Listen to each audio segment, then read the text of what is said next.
it's your girl Jay and welcome to the K-List, where today we're counting down the 5 stages of a K-drama couple.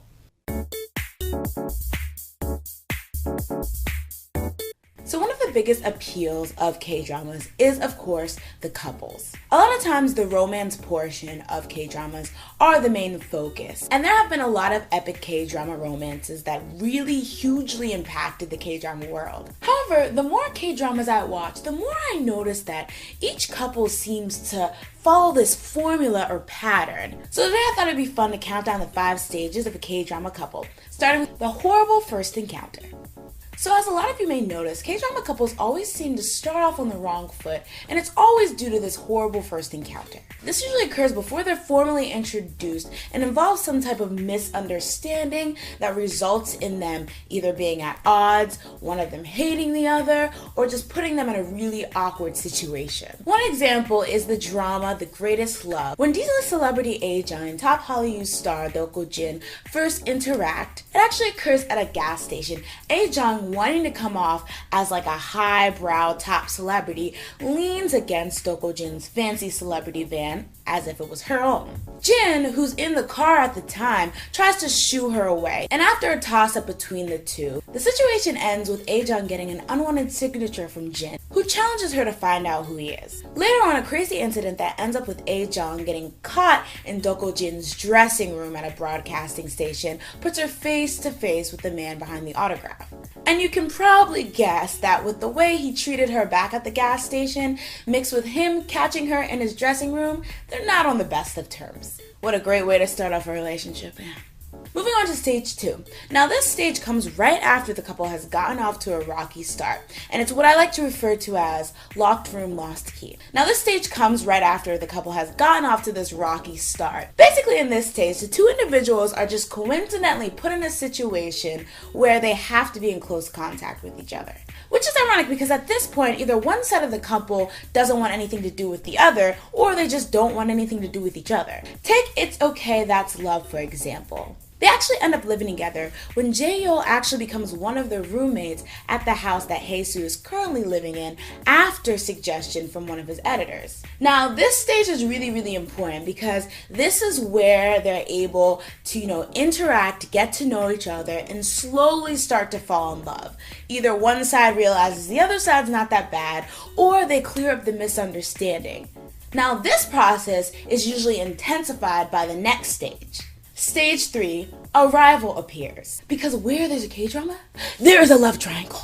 Now, what's particularly interesting about this rivalry stage is that it raises the stakes. Often, even after the close interaction, the couple aren't 100% about how they feel about each other, haven't realized it yet, or are too scared to do anything about it. The rival kind of sets things off, pushing the guy or girl to do something about how they feel before they lose out. Take the drama EXO Next Door, for example. When EXO member Dio, who's crushing on his housemate Yeonhee, realizes there might be some chemistry between fellow EXO member Chanyeol and Yeonhee, it prompts him to try to get close to her before it's too late. Moving on to stage 4, the roadblock. Now this stage is almost a complete 180 from the rivalry stage because instead of adding gas to the budding romance, it almost brings it to a complete stop. Just when we think things are going well for our lovebirds, some big event or misunderstanding results in all of us questioning whether they'll be able to continue on.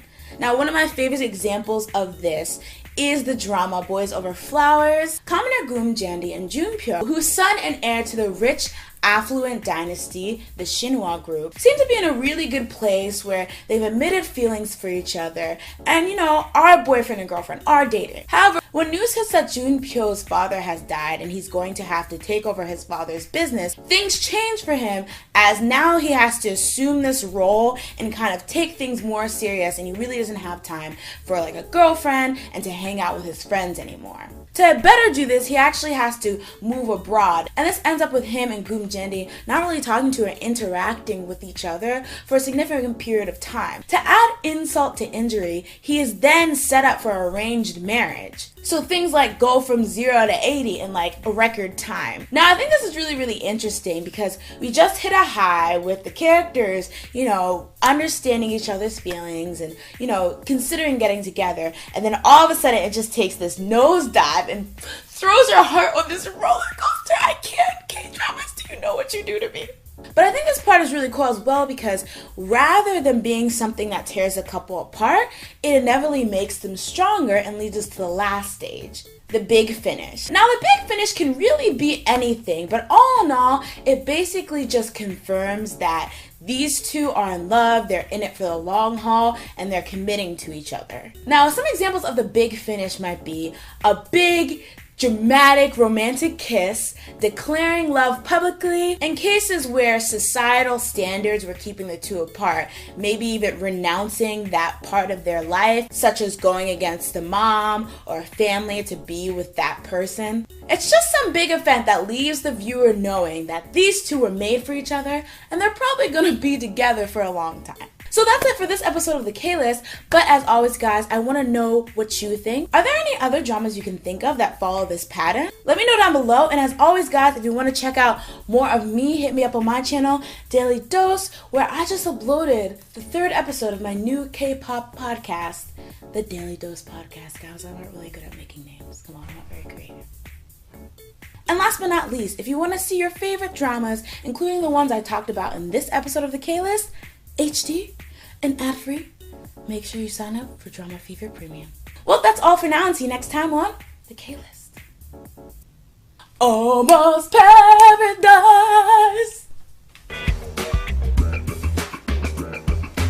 와.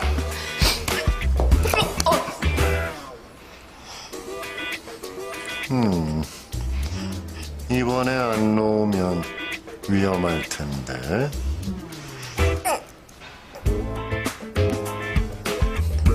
그럼 놓지 마.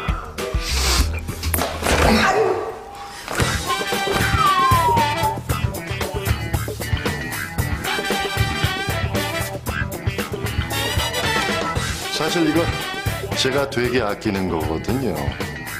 전 그럼 촬영이 있어서 이만.